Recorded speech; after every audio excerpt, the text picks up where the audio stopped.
प्रदेश के पूर्व मुख्यमंत्री और सपा के राष्ट्रीय अध्यक्ष अखिलेश यादव आज बुंदेलखंड के दौरे से लौटते हुए रायबरेली के लालगंज से मीडिया से रूबरू हुए और उनके सवालों का जवाब देते हुए केंद्र और सरकार पर जमकर हमला किया गया।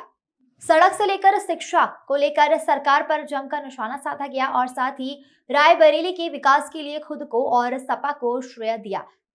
एम्स और रेल कोच कारखाने को जमीन देने की बात कही। वहीं केंद्र सरकार द्वारा एम्स को बजट न देने की बात भी कही गई। पूर्व मुख्यमंत्री अखिलेश यादव ने कहा कि यह सरकार किसानों को उनकी उपज का सही मूल्य नहीं दे रही है। किसानों की आय दुगनी करने की बात कही गई है, लेकिन वो भी नहीं हुआ। रायबरेली में संचालित एम्स लालगंज में बनना था। हमने इसके लिए यहाँ जमीन भी दी थी, लेकिन उसे रायबरेली शहर में ले गए और चीनी मिल की जमीन को केंद्र की सरकार को देकर उस पर बनवा लिया गया। लेकिन केंद्र सरकार ने बजट नहीं दिया। एक भी अस्पताल नहीं बनवाया गया जहां पर गरीब जनता का इलाज हो सके। ये सब व्यवस्थाएं खराब कर दी गई। एम्बुलेंस सेवा 100 डायल खराब कर दी गई। इसके अलावा भी कई बड़े प्रोजेक्ट हमारी देन है और कोच कारखाने के लिए जमीन मुख्यालय मुलायम सिंह यादव ने दी है। वहीं अन्ना पशु पर तंज कसते हुए उन्होंने कहा कि सड़क पर नए ट्रैफिक ऑफिसर आ गए हैं जो दिन में कम काम और रात में ज्यादा दिखाई देते हैं। सुनने में यह आया है कि सरकार के एक मंत्री को घेर लिया गया और अब सोचिए सरकार क्या कर रही है। क्या आपको सरकार आएगी तो इंश्योरेंस देखिए, बीएड, बीटीसी, शिक्षा में टीईटी पास या अन्य नौकरियां जो शिक्षक विभाग की हैं, अब आप सोचिए शिक्षा विभाग को ये प्राइवेटाइज करने जा रहे हैं। स्वास्थ्य शिक्षा चिकित्सा शिक्षा उसको प्राइवेटाइज करने जा रहे हैं। ये हमारी जो पराग है उसको प्राइवेटाइज करने जा रहे हैं। तो ये जब प्राइवेटाइज का मन है इनका, तो कभी भी बीएड, टीटी पास या शिक्षा मित्र और बीटीसी वालों को नौकरी नहीं देना चाहते। आप बताओ, शिक्षा मित्र बेचारे भटक रहे हैं, नहीं भटक रहे आप? टीटी वाले भटक रहे हैं, आपके बीटीसी वाले भटक रहे हैं, बीएड वाले भटक रहे हैं। तो ये पूरा एजुकेशन सिस्टम इन्होंने बर्बाद कर दिया। और प्राइमरी स्कूल आप कभी भी देखा ना, जो समाज के सबसे गरीब परिवार के बच्चे वही पढ़ रहे हैं सरकारी स्कूल में, और व्यवस्था खराब कर दी सब। प्रधानों से कहा रंग पोत दो, प्रधानों ने रंग पोत दिया। अरे रंगने पुतने से कौन सी अच्छी एजुकेशन हो जाएगी? वही हमारी पार्टी के बहुत ही वरिष्ठ विधायक और बहुत ही सम्मानित क्षेत्र के देवेंद्र सिंह जी का धन्यवाद देता हूँ, और उनके बेटे का, उनके परिवार के जितने सदस्य हैं, शिक्षक होंगे, छात्र हैं, और इस संस्था को चलाने वाले सभी सहयोगी का धन्यवाद देता हूँ कि जहाँ मुझे आपसे बातचीत करने का मौका मिल रहा है।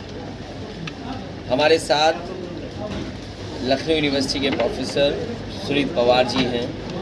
हम लोग लगातार पिछले 3 दिन से बांदा फतेहपुर के कार्यक्रम कर रहे हैं। बांदा लोकसभा, फतेहपुर ज़िले के अंदर जो लोकसभाएं आती हैं, उन क्षेत्रों के कार्यकर्ता जो बूथ स्तर के हैं, और जिस तरीके से हम लोगों ने संगठन को बांटा है, सेक्टर में, बूथ में, जोन में, या संगठन जो हमारा संविधान कहता है उसके हिसाब से सभी कार्यकर्ताओं को एक साथ शिविर में प्रशिक्षण देने का काम कर रहे हैं। और इसलिए दे रहे हैं क्योंकि आने वाले समय की जो चुनौतियां हैं वो हमारे कार्यकर्ता जाने, और उन कार्यकर्ताओं के माध्यम से उन चुनौतियों के बारे में जनता तक पहुंचाएं। यूँ तो हम लगातार इस बात को लगातार कहते हैं कि लोकतंत्र को खतरा है, संविधान को खतरा है, बाबा साहब भीमराव अम्बेडकर जी ने जो अधिकार दिए हैं उनको खतरा है। लेकिन जिस तरीके से भारतीय जनता पार्टी काम कर रही है, न केवल खतरा है, आने वाले समय में हो सकता है वोट देने का अधिकार भी ये सरकार छीन ले। और चुनाव आयोग में जिस तरीके से हस्तक्षेप करके पहले जो व्यवस्था थी उसको बदल कर ये एम्स जो बना दिखाई दे रहा है आपको, मैंने कई बार कहा ये लालगंज में ही बनता, ये हमारे विधायक जी जानते हैं। हमारी इनकी बातचीत हुई, ज़मीन तय हुई और यहाँ से एम्स रायबरेली ले गए, लेकिन रायबरेली के एम्स के लिए भी समाजवादी सरकार में ज़मीन दी गई। ज़मीन अगर नहीं दी जाती तो रायबरेली को एम्स नहीं मिलता। एम्स जो बना है वो समाजवादियों की देन है, और भी तमाम प्रोजेक्ट हैं जिसमें समाजवादियों की देन है, जिसकी वजह से आप देख रहे हो जो प्लांट यहाँ लगे हुए हैं बड़े बड़े। रेल कोच भी नेताजी ने दिया, नेताजी ने रेल कोच भी दिया। ज़मीन जो दिलाई, बिना ज़मीन के कैसे संभव होता है। और वहीं एम्स भी चीनी मिल की ज़मीन भारत सरकार को दे करके आपके एम्स को दे दिया, लेकिन एम्स को बजट क्या दिया बीजेपी ने, या एक भी जिला अस्पताल बनाया हो जहां गरीबों का इलाज हो जाए। तो ये सब चीज़ें व्यवस्था ख़राब कर दी हैं। एम्बुलेंस ख़राब कर दी, पुलिस की 100 सेवा ख़राब कर दी, सड़कों पे न जाने कहाँ से नए ट्रैफिक के ऑफिसर्स आ गए हैं, वही ट्रैफिक दे रहे हैं। दिन में कम दिखाई दे रहे हैं वो, लेकिन रात में ज़्यादा दिखाई दे रहे हैं। और अभी तो सुनने में आया है एक मंत्री को घेर लिया। सोचो, सरकार के लोगों को सांड घेरने लगे हैं। सोचिए सरकार कहाँ क्या काम कर रही है। इसलिए ये सरकार जाना तय है। इंडिया और पीडीए मिलकर के एनडीए को बाहर कर लेंगे। 2024 सरकार कीमत नहीं दे पा रही है और न कहीं इंतज़ाम किया है। एक भी किसान बता नहीं सकता कि उसकी आय दोगुनी हो गई हो, और साथ ही साथ स्वास्थ्य सेवाएं ठप हैं। ये एम्स जो बना दिखाई दे रहा है आपको, मैंने कई बार कहा ये लालगंज में ही बनता, ये हमारे विधायक जी जानते हैं। हमारी इनकी बातचीत हुई, ज़मीन तय हुई और यहाँ से एम्स रायबरेली ले गए, लेकिन रायबरेली के एम्स के लिए भी समाजवादी सरकार में ज़मीन दी गई। ज़मीन अगर नहीं दी जाती तो रायबरेली को एम्स नहीं मिलता। एम्स जो बना है वो समाजवादियों की देन है, और भी तमाम प्रोजेक्ट हैं जिसमें समाजवादियों की देन है, जिसकी वजह से आप देख रहे हो जो प्लांट यहाँ लगे हुए हैं बड़े बड़े। रेल कोच भी नेताजी ने दिया, नेताजी ने रेल कोच भी दिया। ज़मीन जो दिलाई, बिना ज़मीन के कैसे संभव होता है। और वहीं एम्स भी चीनी मिल की ज़मीन भारत सरकार को दे करके आपके एम्स को दे दिया, लेकिन एम्स को बजट क्या दिया बीजेपी ने, या एक भी जिला अस्पताल बनाया हो जहां गरीबों का इलाज हो जाए। तो ये सब चीज़ें व्यवस्था ख़राब कर दी हैं। एम्बुलेंस ख़राब कर दी, पुलिस की 100 सेवा ख़राब कर दी, सड़कों पे न जाने कहाँ से नए ट्रैफिक के ऑफिसर्स आ गए हैं, वही ट्रैफिक दे रहे हैं। दिन में कम दिखाई दे रहे हैं वो, लेकिन रात में ज़्यादा दिखाई दे रहे हैं। और अभी तो सुनने में आया है एक मंत्री को घेर लिया। सोचो, सरकार के लोगों को सांड घेरने लगे हैं। सोचिए सरकार कहाँ क्या काम कर रही है। इसलिए ये सरकार जाना तय है। इंडिया और पीडीए मिलकर के एनडीए को बाहर कर लेंगे। 2024 लोकसभा चुनाव में क्या प्रत्याशी उतारेगी समाजवादी पार्टी? देखिए, ये हम लोग आने वाले समय में रणनीति तय करेंगे।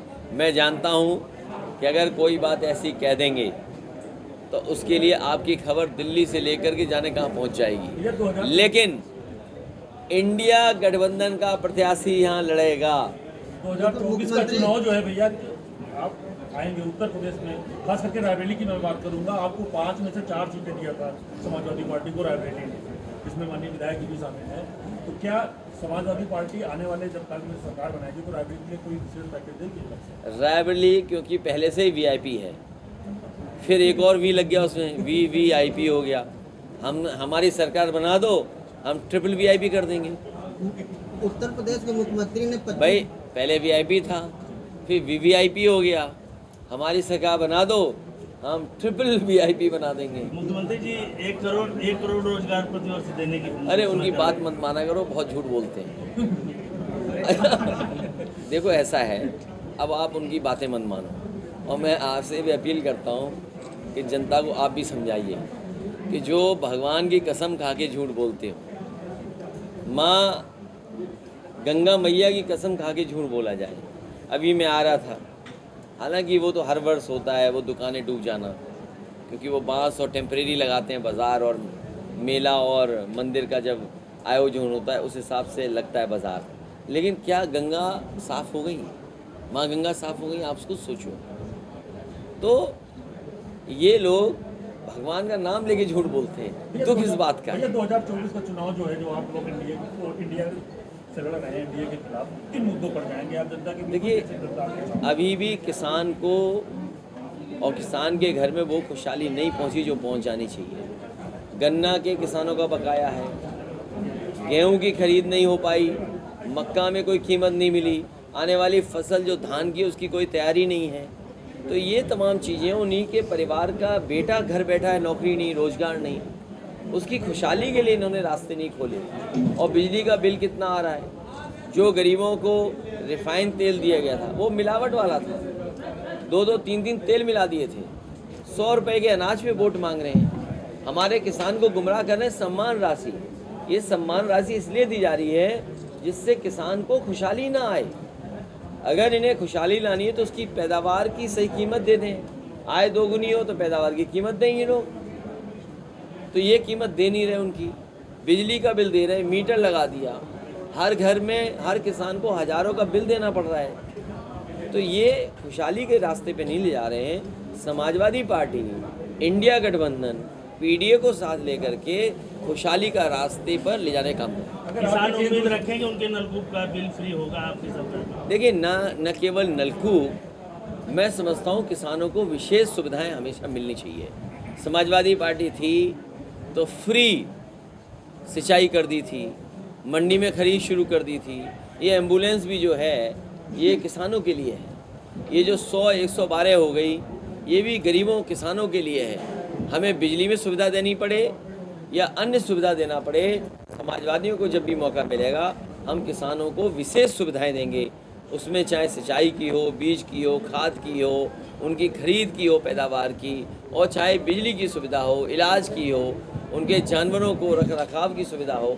तो ग्रामीण अर्थव्यवस्था और खेतीबाड़ी, एग्रीकल्चर सेक्टर को पूरे बड़े पैमाने पर देख करके ही कुछ कार्यक्रम बनाए जाएंगे। आपने बुंदेलखंड हाईवे पर बात करी थी और रायबरेली में 2018 में प्रधानमंत्री ने उद्घाटन किया था बांदा बहराइच, 600 करोड़ रुपए उसमें खर्चा है और 2 महीने बाद ब्रिज टूट गया हाईवे, आज तक नहीं बना है 5 साल। बड़ा सवाल है भैया। और टोल बाकायदे देखिए, इनकी गुणवत्ता, चाहे वो बहराइच से बांदा वाला हाईवे हो जो इन्होंने पूर्व में बनवाया, उसकी गुणवत्ता कई बार हम लोगों ने भी उस पर पार्टी के पेज से भी टिप्पणी की। ये कैसा पुल बना जो तुरंत ध्वस्त हो गया। ये तो भ्रष्टाचार की एक नई किताब लिख रहे हैं। अगर बीजेपी का भ्रष्टाचार देखो तो तरीके इजाद किए हैं कि कैसे भ्रष्टाचार हो सके, उसी का एक ये उदाहरण है आपका बांदा से बहराइच हाईवे। बुंदेलखंड हाईवे पे अगर आप चलो तो जो कभी बचपन में आपने राइड ली होगी, यूँ जाके यूँ, वो वाली राइड मिल जाएगी आपको। तो क्या उम्मीद करोगे इनसे आप? भैया, अगर इंडिया गठबंधन की सरकार 2024 में आती है तो क्या हम पत्रकारों के लिए भी आपको विशेष पैकेज देंगे? तुम्हारी सबसे पहले इंश्योरेंस कर देंगे जिससे आपका स्वास्थ्य बेहतर रहे। Bureau report.